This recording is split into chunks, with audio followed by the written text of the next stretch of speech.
BA विद्यार्थियों के लिए मैं यहाँ सावित्री नाटक को स्वागत कर लेता हूँ। यह नाटक कैलाश चंद्र के द्वारा लिखित नाटक है। नाटकों के बारे में तो मैंने आपको गूगल मीट के द्वारा करने का वादा किया है और हम सीधे आज सावित्री नाटक के बारे में विचार करेंगे। आपके लिए डिटेल रूप से यह नाटक पढ़ना है। एक विमर्शात्मक प्रश्न है और वन वर्ड क्वेश्चन और एनोटेशन, ये सभी इसी नाटक के मुताबिक आपको पढ़ना होगा। तो सावित्री नाटक के बारे में आपको जान लेना चाहिए। देख लीजिए, यह मैंने आपको यही स्क्रीन पर डाला है। सावित्री नाटक 2007 ना है, यही नाटक है, मेरे पास है ये किताब। और इस किताब का मूल्य है 90 रुपीस, यही दिया है 90 रुपीस इस किताब का मूल्य है। मैंने अभी आपको यह पुस्तक का पूरा पीडीएफ करके भेज दिया है। कुल मिलाकर 50 पृष्ठ का नाटक है यह। बहुत बहुत अर्थपूर्ण यह नाटक है। नाटक के बारे में कहने के पहले नाटककार कैलाश चंद्र के बारे में कुछ विचार जानकारी लेंगे। कैलाश चंद्र का जन्म 1945 उत्तर प्रदेश के अत्यंत पिछड़े इलाके राठ में हुआ। उनकी शिक्षा एमएससी भौतिकी शास्त्र में अर्थात फिजिक्स में उसने एमएससी किया है और हिंदी में एमए किया है। पेशा अर्थात उनका उद्योग उत्तर प्रदेश और मध्य प्रदेश के विभिन्न विद्यालयों महाविद्यालयों के अध्यापक के रूप में उसने काम किया है। मध्य प्रदेश कनिष्ठ प्रशासनिक सेवा से सेवानिवृत्त होकर स्वतंत्र लेखन कार्य आज वे कर रहे हैं। उनके द्वारा लिखित कृतित्व अर्थात लेखन देश की सभी प्रतिष्ठित पत्रिकाओं में कहानियों और व्यंग्यों का प्रकाशन किया है। वर्ष 1983 में सारिका अखिल भारतीय कहानी प्रतियोगिता में तलाश कहानी को प्रथम पुरस्कार मिला है। पहल 63 में प्रकाशित कहानी हारमोनियम के एवज में कराना विश्वविद्यालय नई दिल्ली के निर्देशक देवेंद्र राज अंकुर द्वारा राजघाट मध्य प्रदेश में मंचन हुआ है। स्वतंत्र स्वभाव कारण इस कहानी पर संगीत रूपक बनाना चाहते थे। नाटक एक था। धोबी संपतराम का साहित्य कला परिषद नई दिल्ली द्वारा प्रथम 10 नाटकों में चयन हुआ है। ये कथा संग्रह हारमोनियम के एवज में और व्यंग्य संग्रह नंगों का लज्जा प्रस्ताव शीघ्र प्रकाशन। सिनेमा और कविता में गहरी रुचि कैलाश चंद्र को थी। यही कैलाश चंद्र के बारे में परिचय। इतना परिचय तो आपको जान लेना है। इस किताब के लास्ट पेज में ये परिचय है और देख लीजिए, यही कैलाश चंद्र नाटककार है। इस नाटक का नाटककार है कैलाश चंद्र और उनका परिचय यहाँ दिया गया है। नाटक के बारे में आपको कुछ बातों को मुझे करना चाहिए। ये क्या है? आपने सुना है सत्यवान सावित्री। सत्यवान सावित्री की कहानी तो आपने सुना है। वह सावित्री, सत्यवान सावित्री में जो सावित्री है वह पुराण काल की नारी है। अपने चरित्र के द्वारा वह एक महापतिव्रता नारी के रूप में वह दिखती है। कैसे है? तो वह अपने पति को जीवित करने के लिए बहुत बहुत तो प्रयास करती है। जब उनका पति सत्यवान मर जाता है तब यमराज उनका जीव लेने के लिए आता है। तो जीव लेने के लिए आते समय सावित्री उनके पैरों में पड़कर गिड़गिड़ाती है उनके पति को वापस लौटा देने के लिए। यमराज कह देता है वह बिल्कुल नहीं हो सकता है, क्योंकि धरती में मरे हुए व्यक्तियों के जीव वापस नहीं लौटा सकता है, कोई वह अमर नहीं बन सकता है। सावित्री तो इस काल में यमराज से वादा करते हैं, मेरी एक बात पूर्ण कर दीजिए। तो वह उनको बात मान लेता है, और क्या है बता दो, मैं वो पूर्ण कर दूंगा। यमराज सावित्री की बात सुनता है, तो सावित्री कहती है मुझे एक बच्चा जन्म देना है, या एक मुझे बच्चा चाहिए। तो एक बच्चा पैदा होना चाहिए, तो पति की आवश्यकता अनिवार्य है। तो यम को अनिवार्य रूप से सत्यवान का जीव को वापस लौटाना पड़ा है। इस तरह सावित्री अपनी पतिव्रता धर्म को वही प्रकाशित कर देती है, जीवित कर लेकर वे साथ रहती है। परंतु यहाँ सावित्री 2007 कैसी है, वह पतिव्रता और आधुनिक जो सावित्री है, इनमें अंतर क्या है? उस सावित्री और इस सावित्री में बहुत बहुत अंतर है। आकाश पाताल का अंतर जो कहते हैं ना, उसी तरह है। कहानी तो इसी तरह बढ़ती है। सावित्री अपने पति को जीवित करना चाहती है, परंतु यमराज कहता है इस काल में तो बिल्कुल उनको जीवित नहीं कर सकता है। तो अंतिम बार तो जीवित अनिवार्य रूप से करता है, परंतु पतिव्रता नारी जो सावित्री है वह यहाँ नहीं दिखाई पड़ती। कारण यही है, सत्यवान को अकेली पत्नी सावित्री थी, परंतु इस सत्यवान के लिए चार चार शादियां हुई है। और इसमें सावित्री पति को चाहती नहीं है, परंतु उनकी जायदाद या वेल्थ। तो कैसा है ये समझ लेने के लिए हमें यह नाटक जान लेना है, एक विचार। और दूसरा विचार यहाँ है, क्या है, क्या कि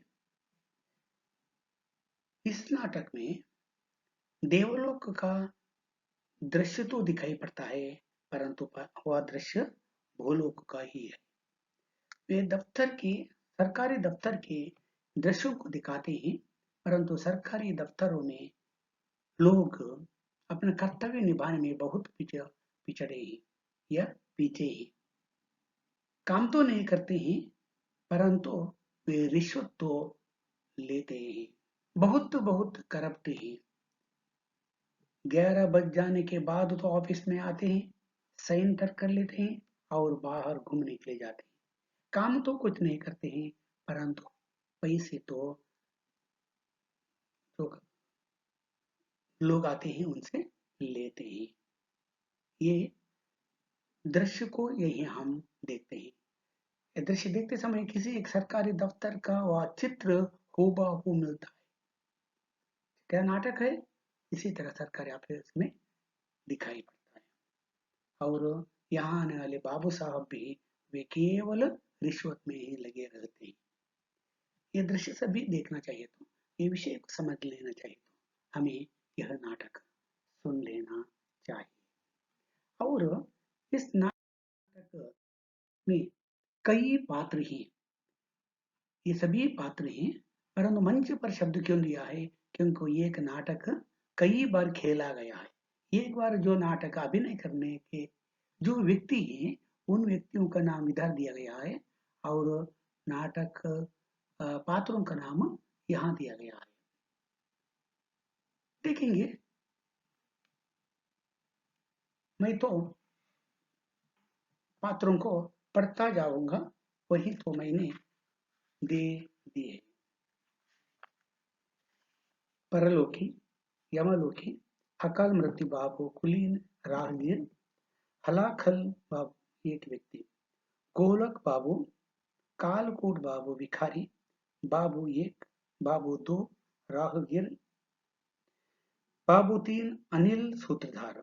बाबू 4 सूत्रधार, बाबू 5 राहगिरी, आगंतुक रामपाल शर्मा बाबू, व्यक्ति 1 कपासुर, व्यक्ति 2 राहगीर बाबू, बुजुर्ग व्यक्ति ताड़कासुर, नारकासुर, जीव राखन बाबू, यमदूत 1, यमदूत 2, यमदूत 3, राहगीर, राहगीर केले वाला, राहगीर भिखारी, बाबू 5 सिपाही, आरिफ दरोगा, सिपाही 1 बाबू, सिपाही 2 बाबू, सिपाही 3 जगदीश पांडे, यमराज राहगीर, नितिन श्रेष्ठ, अमिता श्रेष्ठ राहगीर, सूत्रधार सूत्रधार राहगीर, गुब्बारे वाला, और ये सभी का परिचय है। और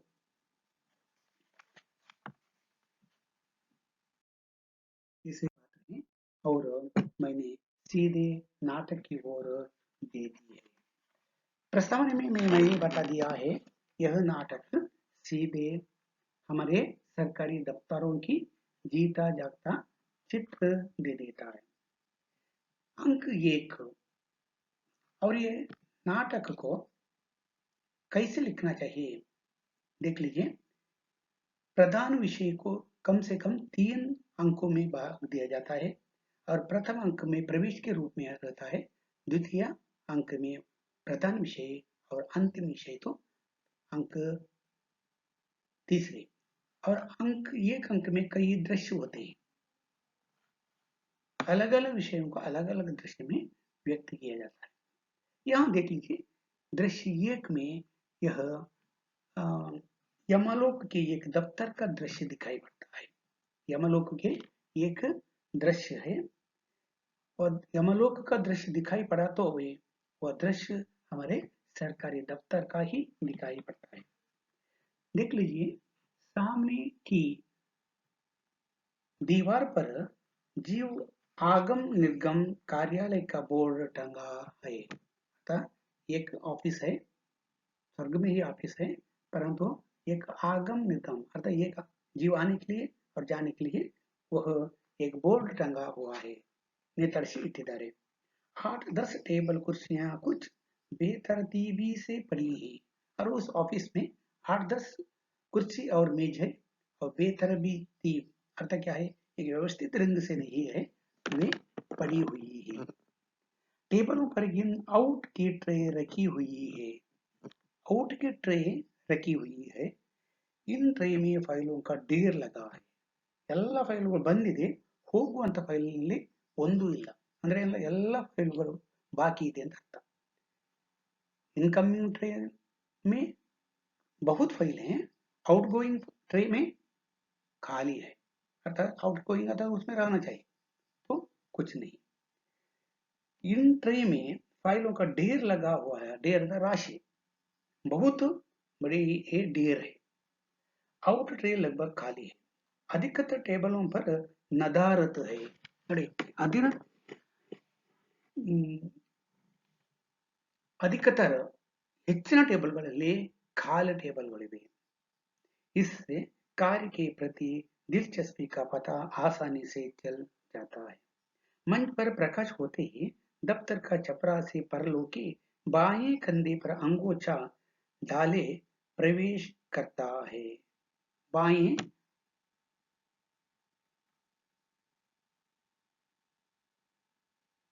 बाएं कंधे पर अंगोछा डालकर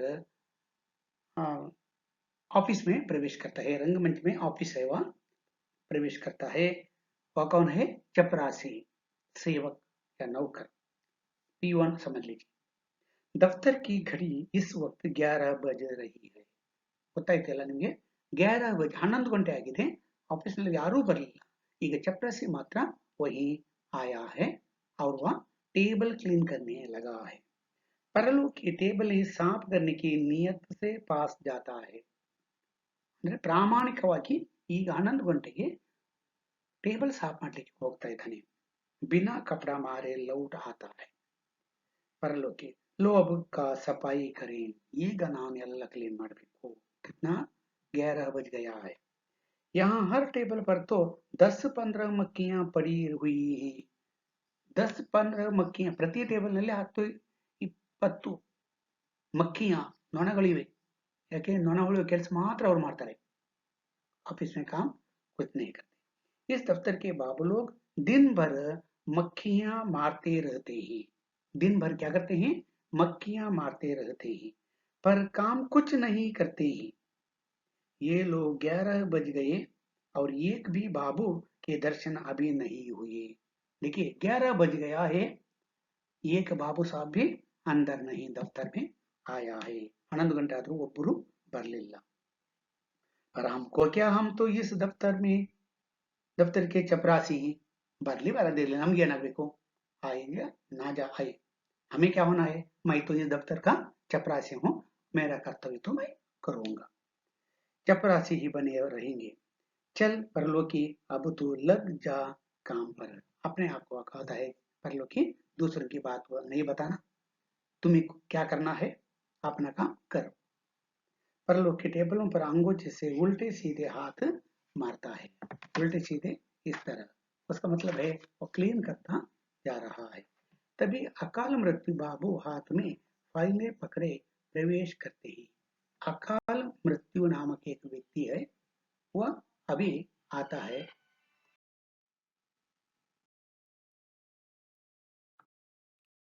तभी अकाल मृत्यु बाबू हाथ में फाइलें पकड़े प्रवेश करते ही वे सीधे अपने टेबल की ओर बढ़ जाते हैं. परलोकी उन्हें अभिवादन करता है. अभिवादन करना, नमस्कार करना. तो इस तरह यहाँ चपरासी टेबल पहुंचते समय अकल मृत्यु बाबू हाथ में फाइलें पकड़े प्रवेश करते हैं उस ऑफिस में. वे सीधे अपने टेबल की ओर बढ़ जाते हैं. परलोकी उन्हें अभिवादन करता है. परलोकी कौन है? वह चपरासी. चपरासी उन्हें नमस्कार कर देता है. अकल मृत्यु, सुनो वो परलोकी जी बाबू साहब, क्या बताइए. ये पकड़ो मुद्रा और दौड़कर बाजार से 5-6 बीड़ा पान के बंधुआ लाओ. देखो वह पैसा देते हुए कहता है 5-6 बीड़ा लाना है. खमीरी तंबाकू अलग से ले आना. ऑफिस आने की जल्दी में ससुरा आज पान बंधवाना तक भूल गई. अर्थात आते समय पान नहीं ला सका, मार्केट जाकर पान लाओ. परलोकी को अकल मृत्यु पैसे देकर भेजता है. परलोकी धीरे से, कल्ली में पान दाबे बिना आपके हाथ भी तो नहीं चलते. पिज्जा से थूक थूक कर पूरा दफ्तर लाल कर दिया है. देखो दफ्तर में ही वह थूकने लगता है. सारा दफ्तर थूक लगाया है. चारों तरफ जैसे खून ही खून फैला पड़ा हो. तो वह कहने लगता, यही थूकते हो सारा कमरा वह लाल लाल हुआ है इनकी थूक के कारण. अकल, क्या परलोकी, क्या बड़बड़ा रहे हो? कुछ नहीं बाबू साहब, पर हम बाजार पान बंधवाने चले गए तो फिर ये टेबलें कौन पहुंचेगा? तो कौन पहुंचेगा ये तो बताओ. तो पर ये टेबल ये टेबलें दफ्तर खुलने के बाद अभी क्यों पहुंच रहे हो? पहले भी तो पहुंच सकते थे. पहले ये टेबल पहुंच सकते थे, अभी क्यों पहुंचने लगे? क्योंकि 11 बज गया है, वह अभी आया है पवन लाने के लिए बता दे रहा है, परंतु वह इसके पहले आकर तो अपना काम तो करने लगा है. तो परलोकी, पहले कहाँ से पहुंच देते बाबू साहब. 9 बजे तक तो बंगला ड्यूटी रहती है. फिर घर आए, नहाए धोए, खाना खाए और चले आए दफ्तर. बीच में कहाँ टाइम मिलता है? तो अकल मृत्यु, तो आज क्या इंस्पेक्शन है किसी का, तो जो टेबलें साफ होना जरूरी. यार इंस्पेक्शन उनका ये जरूर काम नहीं है टेबल पहुंचने का. आज टेबलें साफ ना होंगी तो क्या बिगड़ जाएगा. समझ गया, पान जरूरी है ये. देखो ऑफिस क्लीन की वजह बगैर उन्हें क्या है, पान खाना महत्वपूर्ण है। ससुरा दफ्तर तो रोज ही लगता है। आज बाबू को अपनी आस्तानी आस्तीनों से अपनी टेबलें साफ करनी पड़ेंगी। हमें क्या, बहुत बकबक कर ली तुमने, तो अपने आप वह कहने लगता, अपने आस्तानी से वह कुर्सी साफ करना। अब लो ये मुद्रा पकड़ो और बाजार तक की दौड़ लगा लो फौरन। अर्थात ये मुद्रा लेकर तक्षण जाओ और पान ले आओ, फौरन तक्षण। तभी आदमी एक दफ्तर में प्रवेश करता है। इतने में एक आदमी, नंबर 1 आदमी, उनका नाम है, वह प्रवेश करता है। आदमी, कालकूट बाबू अभी तक दफ्तर नहीं आए क्या? कालकूट नामक बाबू साहब यहाँ नहीं आए क्या? आदमी एक प्रश्न करता है। परलोकी, अपनी सीट पर बैठे तो नहीं दिख रहे हैं, अभी घर से ना आए होंगे। वह सीट की वो दिखाता हुआ कहता है, इस सीट में तो नहीं आए हैं, इसका मतलब है वह घर से नहीं आए होंगे। दफ्तर आने का समय तो बीत गया पर आए अभी तक नहीं, अंधेरा। दफ्तर आने का समय तो बीत गया पर आए अभी तक नहीं, अंधेरा है। परलोकी, अर्थात उनका ऑफिस आने का वो टाइम है, परंतु अभी नहीं आया। आदमी एक प्रश्न करता है। परलोकी, लोग इसमें अंधेर क्या है? नहीं आए बस कालकूट का जो लड़का है ना, क्या नाम है उसका? हाँ, कालकूट सट उसकी नाक बहने लगी होगी, इसे नहीं आए अभी तक।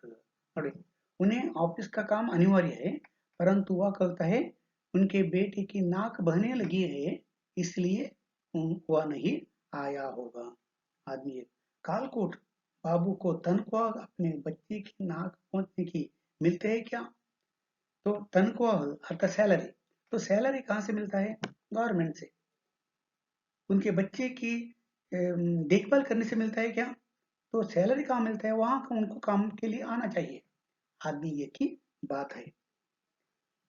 परलोकी, अरे नहीं साहब, तनख्वाह तो वे दफ्तर में काम करने की ही पाते हैं, पर ये तो बताओ उनसे काम क्या है? दफ्तर में काम करने से मिलता है, तो बताओ काम क्या है? आदमी एक, काम उनसे है तो उनको ही बताएंगे। आपसे काम नहीं है, काम तो उनसे है, तो उनसे ही मैं तो बता दूंगा। मतलब कि धीरे से मुस्कुराकर, कोई फिर वेट काम है क्या उनसे? फिरावेट, प्राइवेट, तो कोई प्राइवेट काम है क्या? तो प्राइवेट काम गया है ये। आदमी एक, मौत के इस दफ्तर में प्राइवेट क्या है? देखो, इस दफ्तर को, ऑफिस को मौत का ऑफिस बताता है, तो इस मौत के ऑफिस में प्राइवेट काम क्या रहता है? कालकुट बाबू परसों मिलेंगे क्या? तो परसों तो मिलेंगे। परसों की काहे पूछे साहब, कल की काहे नहीं पूछे? तो कल पूछ सकते हैं, परसों क्यों? कल शायद उनकी निजी नाक बहने लगे। देखिए, आज उनके बच्चे की नाक बहने लगी है, तो कल उनकी निजी स्वयं नाक बहने लग सकता है, और इस बहाने वे दफ्तर ना आए। ಇವತ್ತು ಮಗನಿಗೆ ಆರೋಗ್ಯ ಸರಿ ಇಲ್ಲ, ನಾಳೆ ಇವನಿಗೆ आरोग्य सरी ಇಲ್ಲ, नारदादर वर्तना, इसलिए एक दिन की गुंजाइश करके पूछा। परलोकी, कुछ बोलने को होता है पर अकाल मृत्यु बाबू उसे डपट देता है। अकाल मृत्यु, तुम्हें पान लाने बाजार जाना है ना परलोकी, और तुम हो कि पूरा दिन यहीं खड़े खड़े गुजरे दे रहे हो। इतने में परलोकी को अकल मृत्यु कहता है, तुम्हें पान लाने के लिए जाना है ना, यहीं क्यों बैठा हो? हाँ, वो पान पर टेबलों पर धूल, वो पान, हाँ, पर टेबलों पर धूल है। परसों मिलेंगे क्या? आदमी पूछता है, परसों मिलेंगे क्या? हम अब परसों की बात क्या जाने, ನಾಡ್ದಿನ ಬಗ್ಗೆ ನಮಗೇನು ಗೊತ್ತು?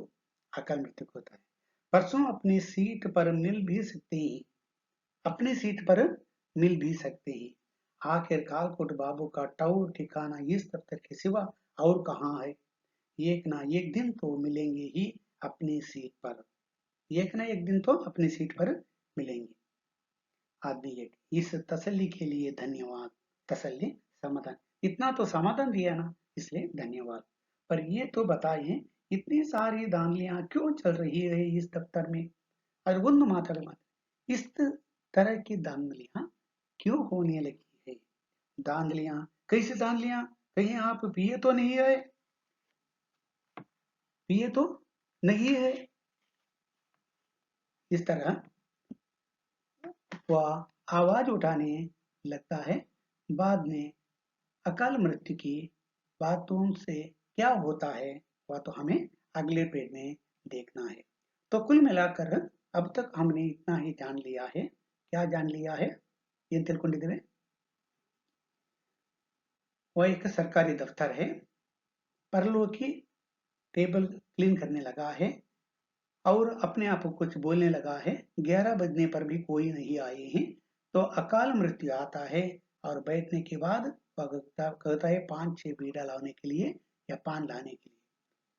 तो लाने के लिए पैसा दे देता है, तो लेकर जाते इतने में आदमी ये कोई प्रवेश करके वह उनसे बातें करने लगा है। तो अम,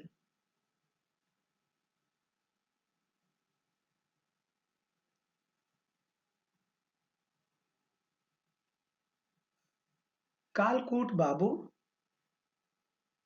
कहाँ है। तो वो कहता है वह नहीं आया है, तो आने वाला है। और उनके बेटे की नाक बहने लगी है। तो आदमी ये कहता है तो परसों तो मिलो था, कल क्यों नहीं आएगा उनका विचार। क्योंकि आज बच्चे के लिए नाक बहा तो दूसरे दिन अकाल सॉरी कालकूट बाबू को बीमारी आएगी। तो अकाल मृत्यु उनको समझ आता है और आज नहीं तो कल तो मिलेगा, इस तरह का कर लेते हैं। तो इसके बाद क्या होता है उस दफ्तर में, ये तो अगले पेज में देखेंगे। आज मैं यह पाठ समाप्त कर लेता हूँ। नमस्कार।